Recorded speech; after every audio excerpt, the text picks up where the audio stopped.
Hello, folks, and welcome once again to another edition of Focus on East Alabama. Our guest is our beloved Mayor, Eddie Lowe, and we have Mayor Lowe in at least once a month for conversations, but we've had a lot of things going on in our my personal life the last few weeks, and we've not been able to get him in. So this action is going to roll over into early February, just about, Mr. Mayor. But we're back on board now and doing our best to get reestablished and do things on a regular basis, and so we'll bring him to you just as often as we can. Now, as you may or may not know, the mayor and I do not do any preparation as far as him having the questions that I'm going to ask him ahead of time, and we just sit and have a good conversation. And again, Mr. Mayor, did I shake your hand the second time? Yes, we did. Okay. Thank you so much for being here. Thanks for coming in. Thank you for having me. First of all, I want to allow you the opportunity to just kind of reintroduce yourself and tell us a little bit about what's going on in town. Well, first of all, I don't know whether we've had the opportunity to do this show this year of 2017, which we are all thankful that the good Lord has brought us to this point. And also to you, Baxley, I want to say I'm so grateful that you're feeling better. Well, thank you. And thank you, and certainly appreciate always coming on here for this reason is, really letting the community know what's really going on in Phenix City, because as I stated at the State of the City, we work for the citizen of this city. They are the stakeholders, and we work for them, and we have to be stewards of that. Right. Now, were there any startling revelations at the State of the City address this time? I did not get to attend because, as you know, I was kind of under the weather. Well, one of the things is, I think the topic that we talked about, there's something that we're still trying to find out from the state as far as A&M, whether it's mandatory or not, as far as that will affect some of our businesses, car businesses, as far as being able to wash cars and having the runoff water instead of going into the storm system, being able to create a venue which would be an expense for them where the water can run into. And at this point, we do not have the clarity on it. We're working on that. We did think that the A&M was going to be down on February the 7th for a public hearing, but the person that we've contacted is going to come down at a time where we're having, I think, one of our work sessions where people can come. Now, we did state at the State of the City that it was going to be a public hearing on February the 7th, but this person particularly said that I will come, I'm not going to get beat up, we're going to just say what the law is and what the rules are, and I'll come to a work session or something. Right. So I do want to apologize because when we stated that was the information we had. Exactly. But that has since that time changed. So, but they are still coming down, but it will not be a public hearing on February the 7th. It's going to probably be a day earlier, I think, when we have a work session, because the council meeting is on February the 7th. But we will get clarity so people in that industry will understand and know exactly, and also we'll know what to do as far as handling this going forward.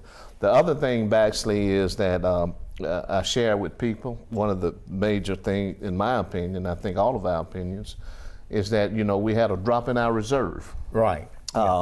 Which was down to $5.8 million, and which is about a 35% decrease. But and we're still in great shape financially. We still have our AA rating. The thing you have to be cognizant of in a strong reserve is that your credit rating can change. Right. And if it changes lower than what we have now, it would cost more interest charge for us. Cost us more money to borrow money. Which is us, the city. Right.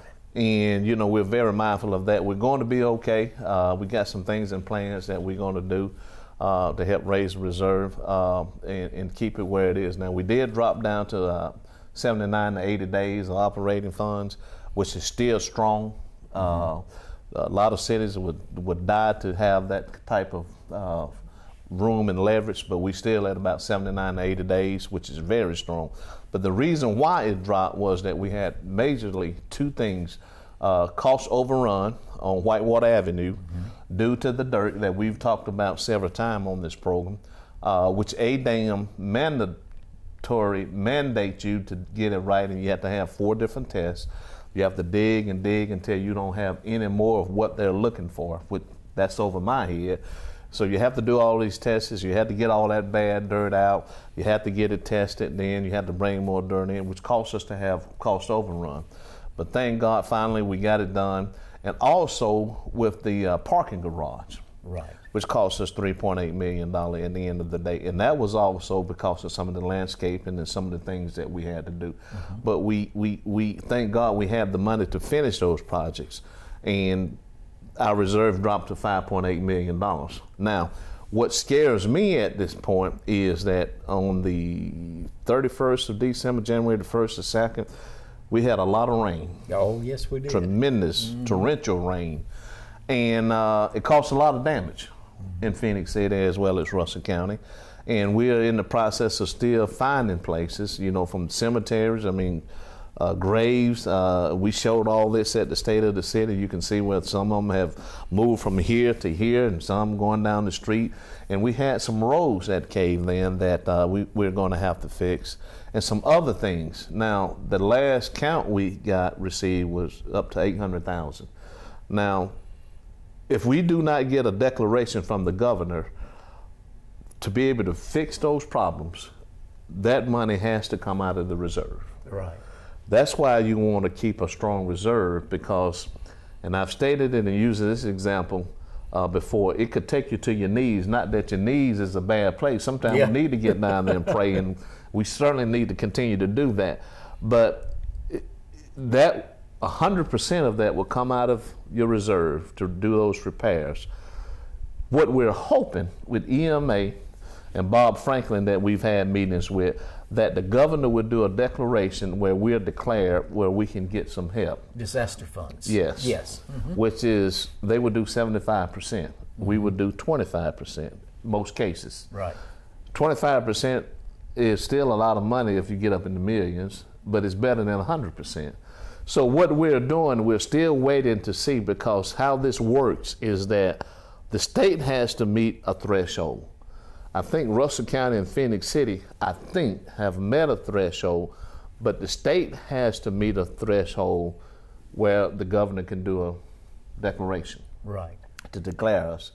And that's what we're still waiting on. And the last that I've heard was that they're still out there working, trying to find, I think they're $2 million short. You have to have a threshold from the state, holistic approach, of $6 million. Mm-hmm. It's not there yet the last time I've heard, which I shared this at the State of the City, which was last week. So if we can get that, then that would help us tremendously. But I will say this to the citizen: we are going to fix the problems that we need to fix. And I'm hoping that our reserve will still be okay, but 100% of that comes out of our reserve, mm-hmm. which we're in a good shape to do so. So, okay. Those the two highlights, things that I stressed the most. But financially, we got $31 million in the bank. For every dollar of debt that we have for our general obligation debt, we're down to 49%, which means since 2012, we've dropped 8.9%, or $5 million. Year over year, we've dropped 3.75%, or $2 million. So our regular general obligation debt has gone down. We're at 4.9. But when you look at Public Building Authority, which 70% of that debt goes into our GO debt, but it's not counted against us. Right. Mm-hmm. So we're at 62,000. Mm-hmm.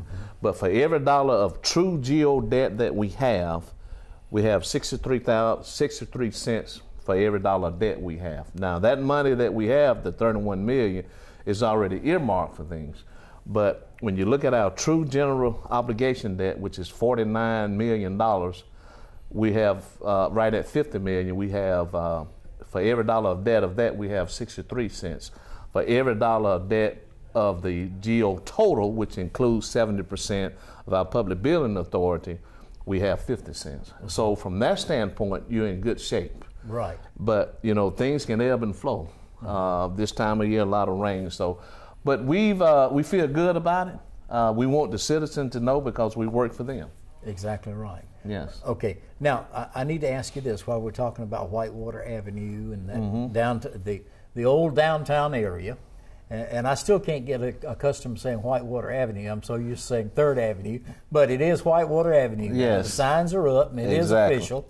How about the repairs to the Riverwalk per se? How do we stand on that? We Mr. Mayor? we are still trying to get some grants to help us with that. When you get a lot of rain and things, it just create problems. But we are in the process of trying to get some grants to do that. So that's ongoing. Okay. And we feel confident. But in this business, I've learned, you don't ever know until you sign on that dotted line. Exactly. But we are. That's not going undone. But we're just hoping that we can help get some funding and some grants for that. All right. Well, we just gotten a signal. We just got a couple of minutes left Okay. in this particular segment. When we come back, we want to talk a little bit about some of the newer developments that are going on in town. I know one, for instance, you guys had the groundbreaking for it this morning. Yes. That's the new Dairy Queen. Yes, exactly. Up on Opelika Road, 431 North. 431 North. Right out in front of Home Depot. But then we want to talk about that other major development that is going to be coming in the south end of town, down on 431 South, too. So we're going to break away for just a minute or two, and then we'll be back with more of our conversation with Mayor Eddie Lowe. Smith's Station Animal Hospital understands the special role your pets play in your life. For almost 20 years, we have offered superior veterinary care. Our services include small animal medicine, surgery, dental, digital radiology, laser therapy, boarding, and grooming. We have a complete in-house pharmacy and a full line of prescription diets. Only minutes from Columbus on Lee Road 430 beside the post office. Smith's Station Animal Hospital. The very best for your pets. Hi, I'm Meg. Hi, I'm Bryce. Are you still looking for some furniture? Central Home Furnishings is your one-stop shopping center for all your new furniture. Check out the reclining power motion furniture and lift chairs. Just in are collegiate rockers and camera recliners with matching sofas. Come see our Englander Sleep Center and take home a set of Englander bedding for a good night's sleep. Be sure and tell them Bryce. And Meg sent you. There are moments in life when you should only worry about one thing, more than your car, more than your house. There are moments in life when you should really only worry about one thing, living them. That's why State Farm is here, so you can enjoy moments like this, worry-free. Call State Farm Agent Carol Perdue at 334-298-2300 to protect what matters. Welcome back to Focus on East Alabama. Again, our guest today is Mayor Eddie Lowe. We've been just having a great talk with Mayor Lowe about the State of the City address and the actual state of the city as far as finances are concerned and this kind of thing. Now we want to kind of turn our attention toward what's going on in the near future. Now, I know, Mr. Mayor, that we're recording this on Thursday afternoon. You guys had a big ribbon cutting on another new business that's going to be opening pretty soon in Phenix City. Tell us about that. Yes, and I tell you, it was at 10:30 this morning, and we had been working on this, for a while, and it finally came to fruition. We had a groundbreaking ceremony this morning on 280 North in front of Home Depot. Right next to the service station out there. Right. It's Dairy Queen that will be coming here, and their plans are to be in operation 90 to 120 days. So we have that wonderful ceremony this morning, and we certainly thank the Lobby Restaurant Group for believing in Phenix City, which is us, and the leadership of Phenix City. We just thank them for that, and it's going to create jobs, and Mr. McDonald, who is the owner of it, stood up and said, which I already knew, but it was just so refreshing for him to say it because, unfortunately we have people in the city that doesn't want to see progress, and when you make a statement, then they don't believe it, but I am so grateful that he stood up and said it's going to create 30 new jobs. That's great. Here in Phenix City, and some part-time jobs. Right. So it's exciting times in and Phenix a lot City. of excellent ice cream. Exactly. I mean, it's just to be able for them to have the confidence in us, Phenix City, as well as the leadership of Phenix City. I couldn't thank them enough for that. So, but they are planning on opening between 90 and 120 days. You know, depends on the weather and all of that. So, but they're excited to be here. In fact, I challenged him to do some advertising here, and he asked me about the paper. I got his card. I got him with Denise and said, look, Denise, he wants to advertise in our paper every week. So they met each other. I said, Denise, you make sure you call him, because we don't want to miss any opportunity. It's all helping. Need to make sure we run some coupons too, right? He and I had a sidebar of that now. Okay. Now, while we're talking about that area out there, how are things going as far as the new Lowe's is concerned? It's when you deal with corporations like that, they have the final say. So that is still ongoing. I wish I could tell you all the exact date when we will start having groundbreaking ceremonies, but that's still ongoing. It's going to create hundreds of jobs. Right. Oh, probably about 90 or 100. But it's I'm telling you, and I've been saying it, Baxley, people, businesses, organization wants to come to Phenix City. That's why it takes all of us to be loving and kind. The council can't do it by itself. If we don't show that we are respectful of each other, it makes it very difficult for businesses, people that wants to come here. And so that's why we always talk about that. But we have Lowe's that is coming, and we had the announcement before the end of the year about this project down on 431. Yeah, I want to talk a little bit more about that one too. It's anything else exciting you can tell me about that project? I can't tell you the big box coming, because again, they wanted to make sure that did not get out, because they did not want their competitors to get ahead upon them, which we can understand that. But we have landed that. We're hoping that the groundbreaking will start in April of this year. I will tell you, I talked to another person that can't give you the name of the restaurant, but I will tell you that these people, they played at the University of Alabama. They got several businesses, and I am planning on meeting with some of them next week. But we have the big boxes coming down there, and we have some other ones that are coming that I wish I can say Baxley, but for the sake of them asking us, and we just can't do it. But hopefully that will start in April. You know, the biggest challenge we had to be able to attract businesses down there was being able to get a traffic light down there. But the traffic light would not start going up until they start moving dirt, which makes sense.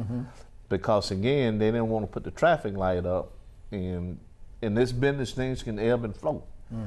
But so we were able to get over that hurdle because of relationship that we have with the city, have with the Department of Transportation.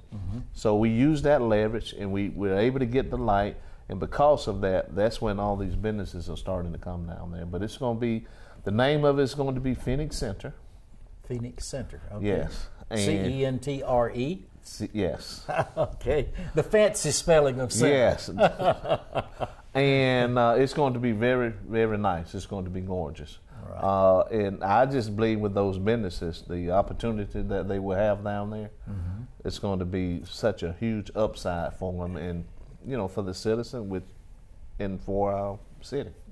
I know you and I have talked a number of times about the traffic count coming through the city. Especially during the spring and summer and fall, early fall months of southbound traffic. It is just tremendous these days, and I'm sure they're going to take advantage of that. And these developers and these businesses looked at that, because starting in March, which is not long, from March up till the end of September, October, we know how many people comes through Phenix City, headed that way. And when you look at the area with those other communities down there, which 95% of those persons has to come that way, either going to work in Phenix City or in Columbus, we just think it's a huge, huge upside for those companies, and as well as for Phenix City. So, and we're excited about it. And there are some other things that we're working on, some things that I'm hoping that we can land. But I will tell you honestly, our economic development, Chamber of Commerce, along with the city, we are working extremely hard, and we're out there talking to people. You know, sometimes you win some and sometimes you don't. But I can tell you this adamantly, people wants to come to Phenix City.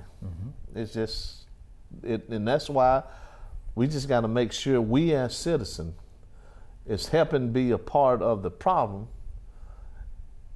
to fix a solution. If there's some that they may see that we could do better, help us. Help us to help us, because, you know, everybody on the council is a citizen first. So we have a huge opportunity. Speaking of the tourism and the folks coming through and this kind of thing, are we doing any advertising in any of the tourist magazines and this kind of thing, promoting Phenix City as far as whitewater rafting is concerned, or as far as other attractions in the area? Yes, we have. Dan Gibbert has done a great job of that. The Chamber of Commerce has done some of that. And I know they've worked along with our economic development with Sean and Jennifer. And we, in fact, you can go to our economic development building and you can get some of those. But we are doing it, but it's going to get expanded because of a new tourism director that has been hired, not by the city, but has been hired through the Chamber of Commerce. And we are going to exponentially grow that, as I shared with you all earlier. But you gotta, you know, I made the statement, Baxley, that it's a sad dog that doesn't wag his or her tail. Exactly right. So I don't want us to be a sad dog. We're going to wag our tails. We're going to talk about how positively Phenix City is and what a wonderful place it is to live, where wonderful people are. We're going to keep selling that story. Not only are we selling it, but it's the truth. Well, you know, I want to take a twist on the expression you just used. And I always heard that blessed is the dog who wags his own tail, for he can rest assured that it shall be wagged, right? You better wag it. And that's what we're doing. And we just really want to, I have a passion along with the rest of the council. We just want the level of Phenix City to keep getting raised and raised and raised. And actually, the most purest thing is that we're doing it for the right reason. Is because, you know, everybody wants to be in Phenix City. People chose to come back to Phenix City that's left. And we want to create the positive spin that we have, so when these kids go off to college, we can equip them and encourage them and do things to help for them to have a quality of life where they can come back and take our places. Exactly right. And that's what I pray for the most. And we're going to get there. And I'm telling you, I tell people all this all the time, businesses wants to come to Phenix City. Now, are there things we can improve? There's a ton of them. But help us be a part of the solution instead of the problem. Well, let me ask you this question, Mr. Mayor. I know that we have some folks that come in town from time to time, and they have questions about some of the interesting things to see in Phenix City, not just Phenix City and Russell County. And where do we need to direct them these days? Is it to Sean and Jennifer? I got a call, what's today, Thursday? I got a call Tuesday that I didn't get the call. The receptionist got the call. She walked in the office and asked me that these persons are calling from, and I forgot where they're coming from, but they wanted to know where they can go and pick up things when they get here to find out about the city. Right. What I told them, the first place to start was the Chamber of Commerce. Right. And then our economic development that they work together with. But the first place anyone should start is with our Chamber of Commerce. Right. So what I did, I gave her the number off the top of my head, but I wasn't sure that was the correct number at the Chamber of Commerce. So what I did, I dialed the numbers that I thought was correct, wasn't sure. They picked up, and I explained. I said, okay, I did remember. You know, I've been hit in the head a lot. So I did remember the number, and I called. I said, listen, thank you. I said, I just wanted to make sure we were having I had the correct number, because there are people that are coming to our city and wants to know where to come to pick up things, to let them know what's going on. She said, oh, tell them, very exciting. Tell them to come to the chamber. We have brochures and we have things. So the place to go is the Chamber of Commerce first. Well, as I told you a moment ago when we were just sitting here talking, my niece and her husband from Houston, Texas, well, actually Spring, which is a part of the greater Houston area, were in town this past weekend, and they stayed at the Marriott down on the river. And they were so excited because they got up first thing in the morning at 7:30, 8 o'clock in the morning, and the first thing they saw was a kayaker and then a load of rafters coming down the river, and all that storm and that was going on, that rain and the lightning and everything else. But they were so excited about being able to see somebody come down that river while they were staying in their hometown. Well, her hometown, not his. He's original. Well, if she married him, he's a transplant from up in Indiana. But if she married him, yeah. He's a Phenix Cityan. That's right, exactly right. And they would love to be here permanently. Yeah. But they were so excited about seeing that in Phenix City, Alabama. Now, who in the world would have thought when I graduated from high school, and we're not going to go into what year that was, okay, that people would come to Phenix City, Alabama to go whitewater rafting. It's great times. It is. It's a great time to be alive. It's a great time to be in Phenix City. And we just want to keep selling the city because it's an easy sell. Okay. All right. We got 1 minute left, so it's your turn. I do want to say this to the citizen. On March the 9th of this year, we're having the 4th annual Unity Prayer Breakfast that will be held at the Martin Allied Park Community Center, Max Wilkes Fellowship Hall. It's a free breakfast. We start at 7. We have a program. About 8 o'clock, 8:15, you're out of there. But we do want to encourage people, and you will be hearing more about that. But it's the 4th annual Unity Prayer Breakfast that will be held this year at the Martin Allied Park Community Center. Mark your calendar, you all folks. to come. I can personally tell you that it's well worth attending. I've been there several times. It's always a great program and great prayers lifted up for our city, our city officials, and everybody involved with the city of Phenix City. Again, Mr. Mayor, thank you for coming in and being with us. Having me. We appreciate it. Glad to have you back. Oh, well, thank you. It's good to be back. Thank you. I'm about halfway there, but we're gonna make it over. We're gonna make it over there. It's downhill now. You got to whip the hay's in the barn. That's right. All right. Thanks to you too for being with us for Focus in East Alabama today. Need to remind you this is brought to you by CTV Beam, your hometown connection for cable television, high-speed internet, and home telephone. See you next time.